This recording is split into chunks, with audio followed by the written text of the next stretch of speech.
Queen, to another episode of the Creatress of Freedom Podcast. How are you? Hello, hello. I'm Annie.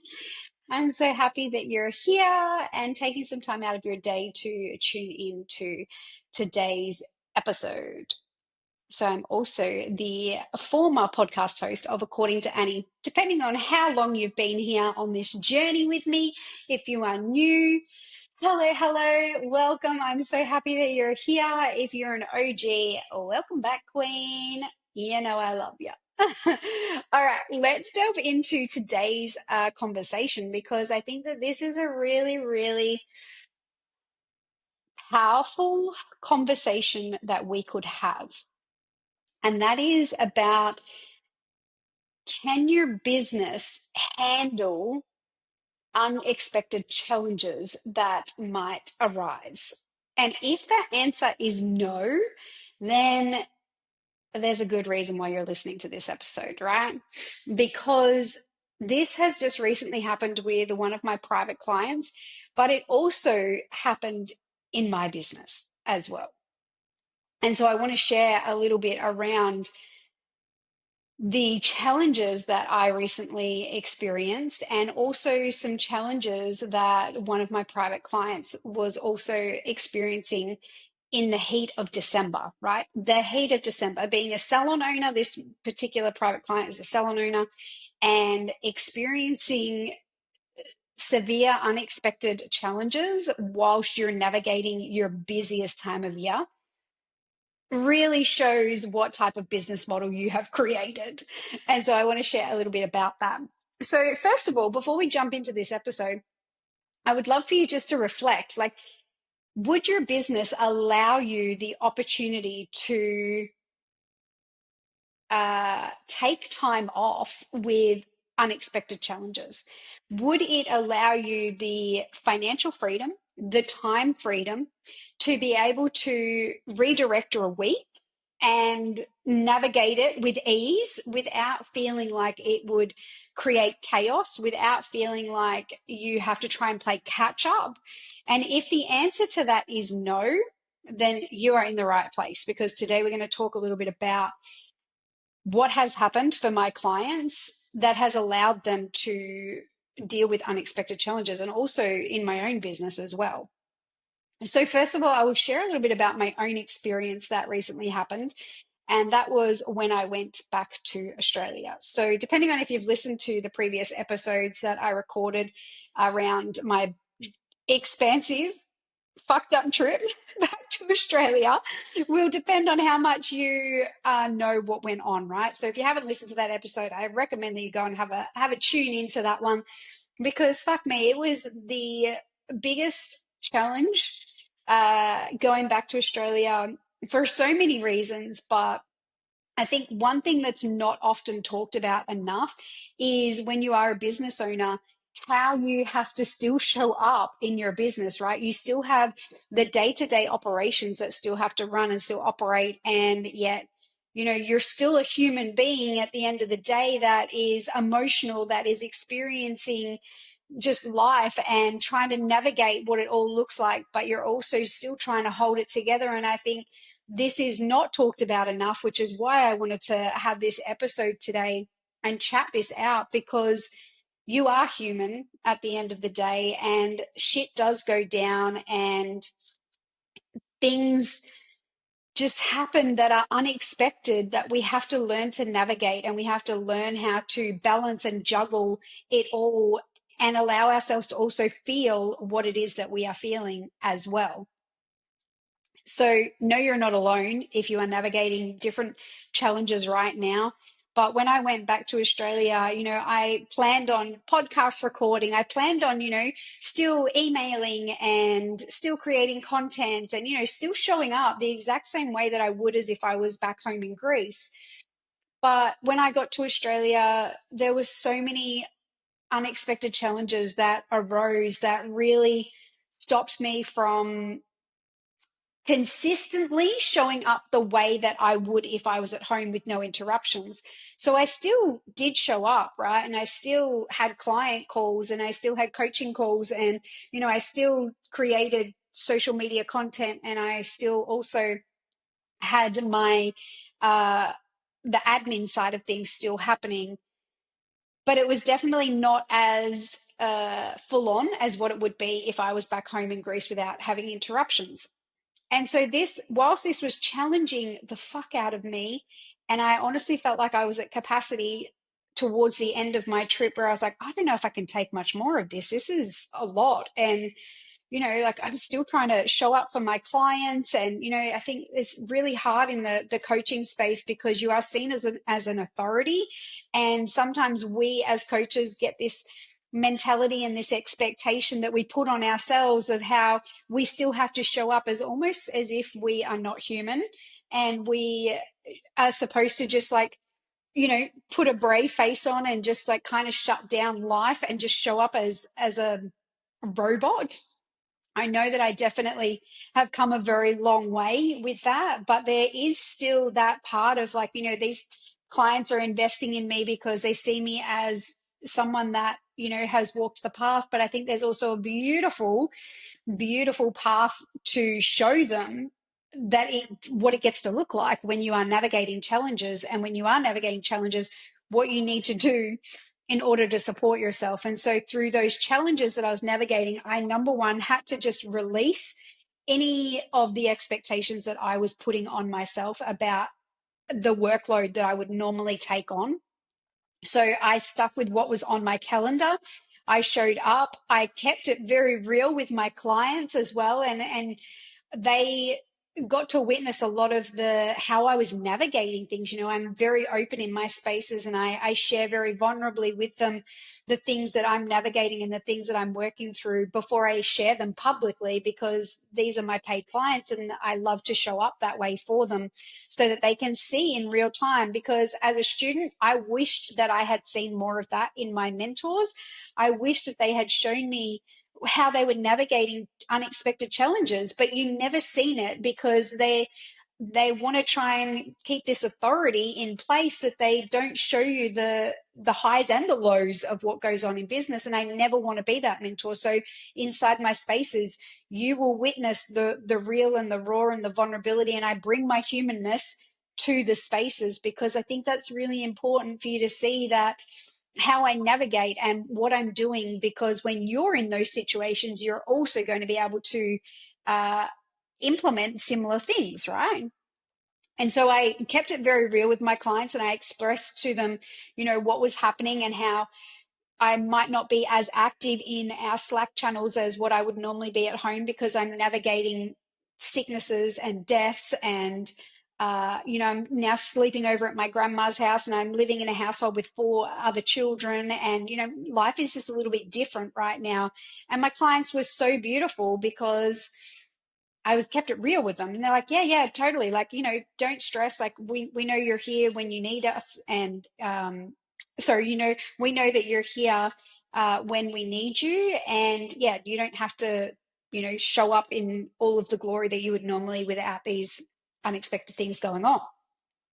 And so the other part that I also did was, yes, communicate with my clients with where I was at, but the other part was leaning on my support team that I have. So communicating the challenges and how I was really feeling with my team, and letting them know that I needed some extra support, and letting them know what I needed to take off my plate. So delegating, essentially, to help free me up, to help me feel less stressed. And so I could stay present in the moment and stay regulated with my nervous system, instead of getting all caught up in all of the chaos that was happening right there and then. And so that was kind of how I navigated it for myself. And then when I got back to, no, it was before I got back to Greece, I had a private client of mine who was navigating a lot of death in the family. And some of those deaths were interstate. And it was like right before Christmas. So it was in the busiest season of December.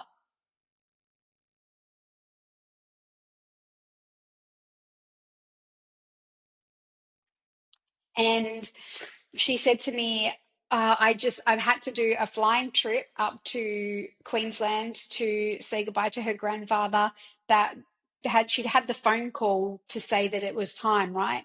So she booked a last minute flight. She flew up to Queensland to say her goodbyes and then came home. And then also in the interim of being home for a little period of time, found out that he had actually passed away, a week or so later. So she was then able to book another flight and head back up to go to the funeral and be there for her, support her family, and also for her own part of her grieving process, and able to come home and take a day off before she, returned back into the salon. And then literally a few days later, one of her other grandparents had passed away. So she had another funeral that she had to attend. And, she came to the private channel and she was quite emotional. And she was like, oh, I don't know how I'm going to navigate this. Like, I have to shuffle clients around. I've, already had to move them for the first funeral, and now I've got to move them a second time. And, there was a lot of guilt that was coming up for her around this. And I just really coached her through that it's okay that this is what you're experiencing right now. And also, your clients are going to be really understanding. And we have been working, together for a few years now for these types of moments, right? Like business, it's easy to be in mentorship when everything's going well, right? And that's when you kind of think, oh, I don't really need to be in mentorship because everything's great. I don't really need it.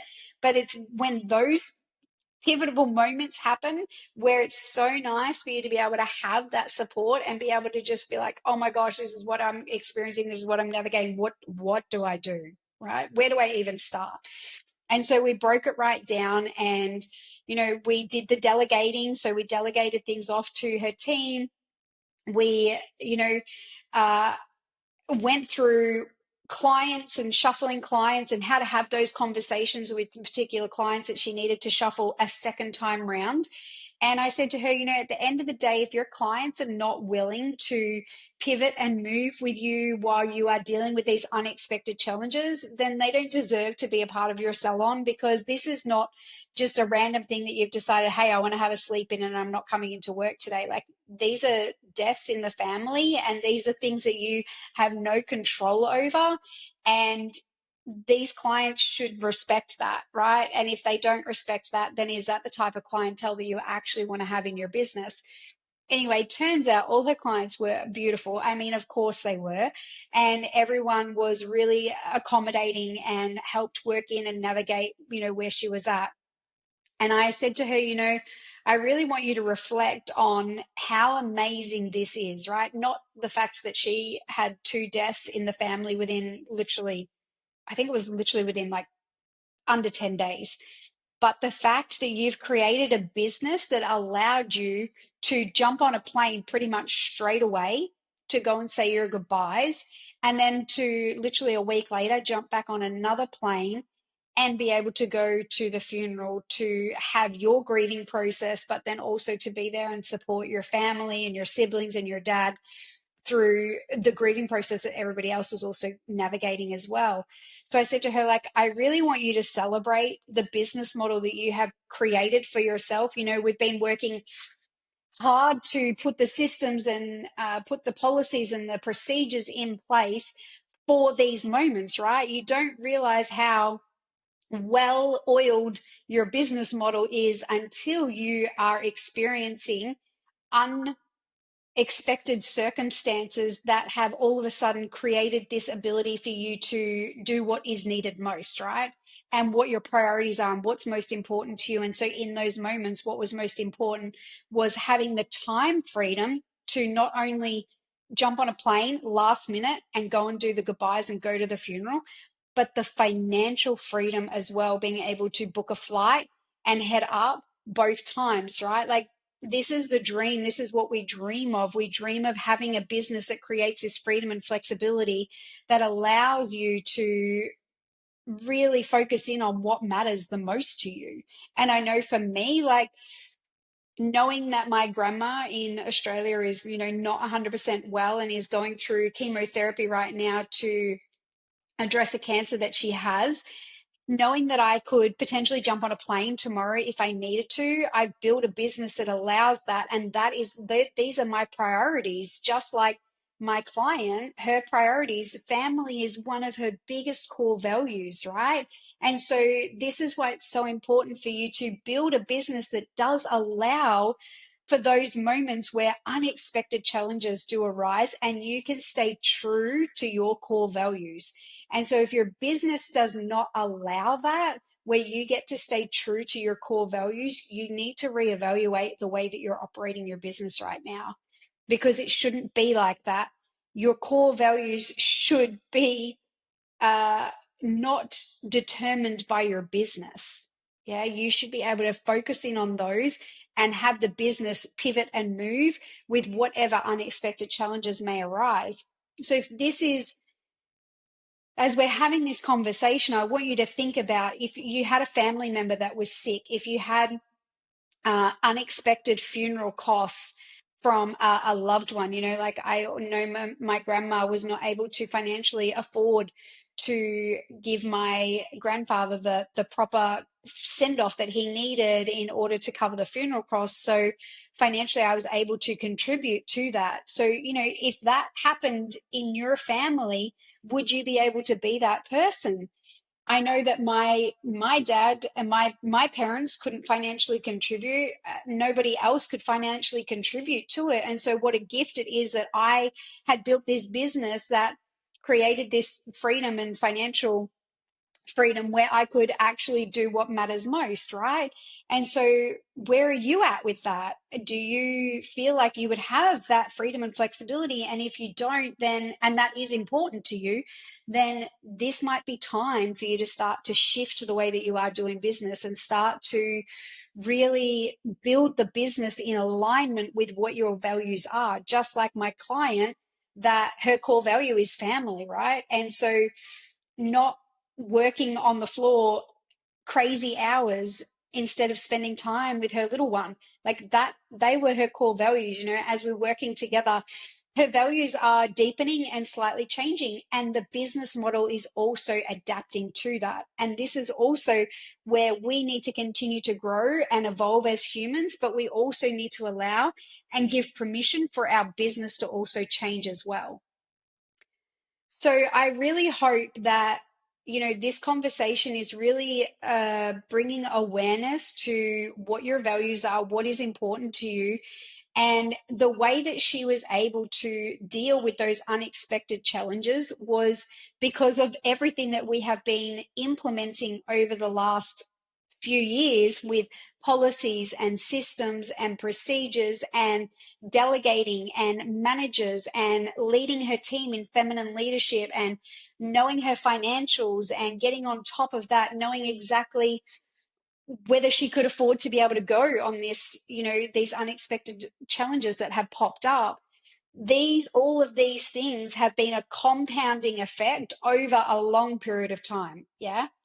And so I said to her, like, I know that this has been really hard for you navigating all of this, but I also want to remind you that you've been putting in so much work for these moments, right? Not that we want to go through those moments, but all of the work that you have done on yourself, your worthiness, your mindset changes, the leadership training that you have gone through, all of these things have been able to allow you that freedom and flexibility to be able to jump on a plane and go and support your family and do what felt right for you in that moment. And you really should celebrate that. And so I'm sharing this with you because I really hope that this helps you reevaluate what is important to you.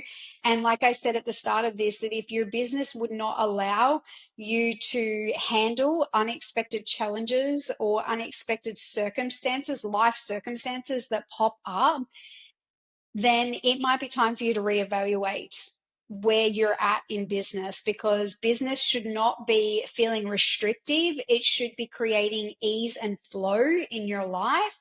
And if it's not, babe, it's time to change that. So how do we do that? You come and join me inside my world. So there's different ways you can either come and join me inside private mentorship. I have applications open right now. I only take on a very small few handful of private clients. because the work we do is deep and wide, and I love it. And it's really for that woman that is not necessarily just looking for the quick fixes, but really desires that long-term mentorship. So if that's you and you want to kind of have someone that can help you build a business that's in alignment with your core values, but also go on a beautiful healing journey, then you'll see the application below. If you are specifically a salon owner, then this is also some of the work that we do inside Evolve, which is my 12-month mentorship experience specifically for salon owners, where we get to build out your business, but it's in a group setting. So you also get to collaborate with like-minded salon owners as well. And you also go on a beautiful healing journey, but as part of a beautiful, deep sisterhood as well. So you will see the application for that as well in the show notes. I hope that this episode has been supportive. Actually, I don't hope. I know that this episode would have been so supportive for you. If you have had a big takeaway or you want to share with me like anything, or you've got any questions, I love to hear from you. So please come and let me know. I would love, love, love to hear from you, whether it's on DMs through Instagram or Facebook, or sending me through an email, whatever it is, whatever floats your boat. Come and let me know. I would love to hear from you.